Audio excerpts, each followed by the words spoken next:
আমাৰ আজি সংবাদমেলৰ মূলত বিষয়বস্তু তিনিটা। এটা হ'ল আনন্দৰাম বৰুৱা 136তম ডেথ এনিভাৰ্চাৰী, দ্বিতীয়টো হ'ল পুলিচ ইন একশ্যন আৰু শিফটিং অফ এলিফেণ্টছ। তো প্ৰথম কথা হ'ল কি আনন্দৰাম বৰুৱাৰ সন্দৰ্ভত আমি ক'ব খোজোঁ 136তম আনন্দৰাম বৰুৱাৰ মৃত্যুবাৰ্ষিকী অসম চৰকাৰে পাহৰিলে। যিহেতু ইনভেষ্টৰ বিচাৰোঁতে মুখ্যমন্ত্ৰী ডাঙৰীয়া বাহিৰত থাকোঁতে ইয়াতে আনন্দৰাম বৰুৱাৰ কোনো আনুষ্ঠানিক যোজা নহ'ল। আৰু এই ক্ষেত্ৰত আমি এটা আপোনালোকক বস্তু জ্ঞাত কৰিব খুজিছোঁ। মোটামুটি আজি আপোনালোকৰ সংবাদমেলৰ বিষয়বস্তু আপোনালোকৰ সংবাদসেৱীসকলৰ পৰাও আহিছিল যে সংবাদমেলখন আহ্বানৰ কাৰণে, কিন্তু উপস্থিতি কম হৈছে। কথা হ'ল যিয়ে নহওক আপোনালোক যিসকল আছে আমি কৃতজ্ঞতা জনাইছোঁ। আনন্দৰাম বৰুৱাৰ 136তম প্ৰতিষ্ঠা দিৱস অসম চৰকাৰে পাতিবলৈ পাহৰিলে আৰু তাৰ সন্দৰ্ভত বিপৰীতে TMC এটা কাম কৰিছে। যিহেতু মই কৈছিলোঁ অসমত তৃণমূল কংগ্ৰেছ হ'ব, মাটি মানুহ আৰু সমন্বয়, আৰু সেই সমন্বয়ৰ পদক্ষেপ হিচাপে অসমৰ দুজনমান বুদ্ধিজীৱীয়ে, বিশেষভাৱে অসমীয়া নহয় তেওঁলোক, অসমীয়া নোহোৱা স্বত্তেও তেওঁলোকে আমাৰ যোগেদি মমতা বেনাৰ্জী পশ্চিমবংগৰ মুখ্যমন্ত্ৰী ডাঙৰীয়ানলৈ এখন চিঠি প্ৰেৰণ কৰিছে তৃণমূল কংগ্ৰেছৰ যোগেদি, যিখন চিঠি মই ইতিমধ্যেই কলিকতাত দাখিল কৰি আহিছোঁ। সেই কথাটো জনাবৰ কাৰণে মই পাই গুৰুত্ব, কাৰণ আনন্দৰাম বৰুৱাক নতুন প্ৰজন্মই পাহৰি যোৱা উচিত নহ'ব। তেওঁ ফাৰ্ষ্ট আছামিজ গ্ৰেজুৱেট, ICS, তেওঁ প্ৰেক্টিকেল ইংলিছ সংস্কৃত ডিকশ্যনেৰীখন এট দি এজ অফ 22 yearsতে প্ৰকাশ পাইছিলে, আৰু father of the first Sanskrit sonnet of the world. He was heavy administrative and welfare activities throughout the different districts of Bengal. বেংগলৰ তেখেত বিভিন্ন ডিষ্ট্ৰিক্টত প্ৰশাসনিক বিষয়া আৰু ৱেলফেয়াৰ বিষয়া হিচাপে আছিল। হেভি ৰেছপন্সিবিলিটি থকাৰ পিছতো তেওঁ 28 বছৰত তেওঁ প্ৰায় 12টা ভলিউম তেখেতে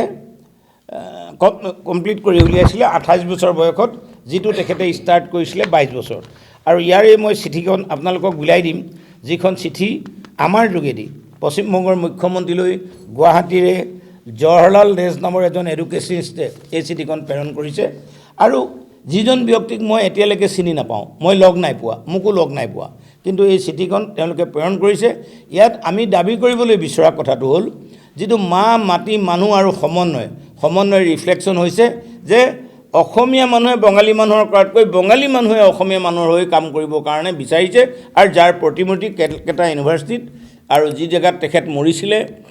মৰিছিলে সেই মৰা জেগাত বা ঢুকাইছিলে তাতে স্থাপন কৰিবৰ কাৰণে বংগৰ মুখ্যমন্ত্ৰী ডাঙৰীয়াক আহ্বান জনাইছে। এইটো হ'ল এটা আমাৰ পইণ্ট। দ্বিতীয় পইণ্টটো আমি এতিয়া দেখিছোঁ যে পুলিচ ইন একশ্যনছ আজি বহুদিনৰ পৰা এজন মানুহ ধৰ্ণাত বহি আছে। আইনত এটা বস্তু আছে যে এজাহাৰ যদি মই যদি ভুল এজাহাৰ দিওঁ, মই যদি মিছা এজাহাৰ দিওঁ, কাউণ্টাৰ একশ্যন হ'ব পাৰে। কিন্তু এই ধৰণৰ কথাত আজি তাৰিখত তেনেকুৱা ব্যৱস্থা হোৱা নাই যদিও, কিন্তু মই গৌৰৱেৰে ক'ব পাৰোঁ আমাৰ প্ৰচেষ্টাত আজি পুলিচে মোক জনাইছে যে 27 তাৰিখৰ ভিতৰত তেওঁলোকে ব্যৱস্থা গ্ৰহণ কৰিব। সেইকাৰণে আজি এই সন্দৰ্ভত আমি আৰু বিশেষ নকওঁ। কিন্তু অনা অসমীয়াই মাটি দখল কৰাৰ সন্দৰ্ভত যিখিনি অভিযোগ আহিছে, সেই ক্ষেত্ৰত অসমৰ এজন ব্যক্তি হিচাপে, ৰাজনৈতিক দলৰ এজন ব্যক্তি হিচাপে আমি বিচাৰোঁ ই অসমীয়া হওক, বঙালী হওক, বিহাৰী হওক, মাৰোৱাৰী হওক, কোনো ভাৰতীয় নাগৰিকৰ যাতে অনিষ্ট নহয়, হাৰাশাস্তি নহয়, আমি তাক বিচাৰোঁ। তৃতীয় কথা যে আজি অসমত হাতীৰ সন্দৰ্ভত যিটো প্ৰশ্ন উঠিছে, হাতীৰ সন্দৰ্ভত মুখ্যমন্ত্ৰী ডাঙৰীয়া ৰিলায়েন্সেও কথা কৈছে। ৰিলায়েন্সৰ কথা কৈছে যে 20টা হাতী গৈছে, ৰিলায়েন্সে কনফাৰ্ম কৰিছে 20টা হাতী গৈছে। আৰু অন্যহাতে আজিৰ সংবাদ মাধ্যমত প্ৰকাশ পাইছে 28টা হাতী গৈছে তো আৰু তাৰ মাজত এটা চক্ৰান্তও আছে বুলি ক'ব খুজিছে যে এই হাতীখিনি অসমৰে কাগজ পত্ৰ অৰুণাচলত তৈয়াৰী হৈছে বুলি কৈছে গতিকে আমি বৰ উদ্বিগ্নতাৰে লক্ষ্য কৰিছোঁ অসমৰ মুখ্যমন্ত্ৰী ডাঙৰীয়াই এডভান্টেজ আছাম টুৰ কাৰণে যি সময়ত বাহিৰত ঘূৰি ফুৰিছে সেই সময়ত কিন্তু অসমত হাতী লৈ যোৱাৰ ক্ষেত্ৰত এই নৰ্থ ইষ্টৰ পৰা হাতী লৈ যোৱাৰ ক্ষেত্ৰত আমি উদ্বেগ প্ৰকাশ কৰিছোঁ কাৰণ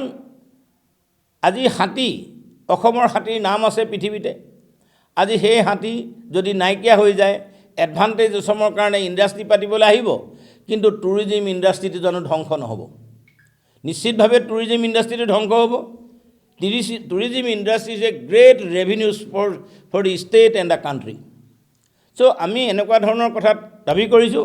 সেইকাৰণে আমি ইয়াতে এটা CBI তদন্ত বিচাৰিছোঁ হাতীৰ সন্দৰ্ভত যে যি ঘটনাটো হৈছে এই ঘটনাটো মুখ্যমন্ত্ৰী সঁচা সংবাদ মাধ্যম সঁচা অভিযোগকাৰীসকল সঁচা এই কথাষাৰ আমি এটা হাতীৰ সন্দৰ্ভত হাতী শিফটিঙৰ সন্দৰ্ভত আমি এটা CBI তদন্ত বিচাৰিছোঁ কেলে মুখ্যমন্ত্ৰী বাহিৰত আছে মুখ্যমন্ত্ৰী এটা দিছে যেহেতু হাতীখিনি যদি অৰুণাচলৰো হয় কোনফালেদি পাৰ হৈছে অসমৰ মাজেৰে পাৰ হৈছে কিন্তু অসমৰ পুলিচে চোৱা নোচোৱা আমি দেখিবলৈ পোৱা নাই কাৰণ মই যে ক'লোঁ অসমত এতিয়া গণতান্ত্ৰিক ব্যৱস্থাটো নাই অৰ্থাৎ মুখ্যমন্ত্ৰী নিৰ্দেশেই এতিয়া সংবিধান মুখ্যমন্ত্ৰী নিৰ্দেশেই চব কাৰণ এতিয়া প্ৰশাসন পুলিচ কেবিনেট এনেকুৱা ধৰণৰ কোনো কথা নাই সেয়েহে আমি ক'ব খুজিছোঁ অসমত যি এটা চৰকাৰ চলিছে এই চৰকাৰ কিন্তু গণতান্ত্ৰিক সুস্থ পৰম্পৰাৰ কাৰণে শুভ লক্ষণ নহয় সেয়েহে আমি আপোনালোকক আজি 3টা বিষয়ত সম্বোধন কৰিলোঁ যে 1 নম্বৰ যে আনন্দৰাম বৰুৱাক চৰকাৰে পাহৰিলে 136তম প্ৰতিষ্ঠা দিৱস নাপাতিলে আৰু আনন্দৰাম বৰুৱাৰ হকে তৃণমূল কংগ্ৰেছে যি কামটো কৰিছে সেইটো আপোনালোকৰ যোগেদি আমি ৰাইজৰ দৃষ্টি কৰিলোঁ আপোনালোকক অৱগত কৰিলোঁ দ্বিতীয় যে অসমত গণতান্ত্ৰিক ব্যৱস্থা বুলি ক'বলৈ একেবাৰে নাই মুখ্যমন্ত্ৰীৰ মুখৰ কথাই আইন পুলিচে মুখ্যমন্ত্ৰীয়ে নোকোৱালৈকে ৰৈ থাকে আজি দুদিনমানৰ আগতো আপোনালোকে দেখিছিলে যে DGPক টুইট কৰাৰ পিছত মাইনী বৰুৱাক কোনোবা এজন কেব চালকে অপদস্থ কৰাৰ কাৰণে একশ্যন লৈছিল গতিকে পুলিচ ব্যৱস্থাটো মুখ্যমন্ত্ৰী হিমন্ত বিশ্বৰ নেতৃত্বত আমি ভাঙি পৰা দেখিছোঁ কিন্তু আমি পুলিচ বাহিনী বহুত সময়ত দেখিছোঁ কমিশনাৰ ট্ৰেন্সফাৰ হৈছে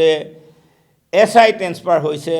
OC ট্ৰেন্সফাৰ হৈছে কিন্তু বিশেষভাৱে ইয়াৰ কাৰণে কিন্তু আমি পুলিচৰ দক্ষ বিষয়াসকলক পুলিচৰ বিষয়াসকলক আমি দুখী সাব্যস্ত কৰিব পৰা নাই ইয়াৰ কাৰণে আমি কিন্তু গৃহমন্ত্ৰীকে জগৰীয়া কৰিছোঁ আৰু গৃহমন্ত্ৰী ডাঙৰীয়াই এতিয়া এই হাতী ট্ৰেন্সফাৰ সময়ত মুখ্যমন্ত্ৰী হিচাপে তেখেতে এটা CBI তদন্তৰ কাৰণে প্ৰেৰণ কৰিব লাগে কাৰণ ইয়াত বেলেগ এখন ৰাজ্যৰো প্ৰশ্ন আছে যে অৰুণাচলৰ কথা কোৱা হৈছে কিন্তু অভিযোগ উঠিছে ৰাইজৰ মাজত বুৰবুৰণি উঠিছে যে অসমৰ হাতী অৰুণাচলৰ কাগজৰ যোগেদি পাৰ কৰোৱা হৈছে আৰু কোনো ধৰণৰ চেকিং ব্যৱস্থা নথকাৰ কাৰণে আম্বানীৰ চিৰিয়াখানালৈ লৈ গৈছে আম্বানীৰ চিৰিয়াখানালৈ লৈ গ'লে আমাৰ আপত্তি কৰিবলগীয়া একো নাই কিন্তু অসমত টুৰিষ্ট আহি কি চাবলৈ আহিব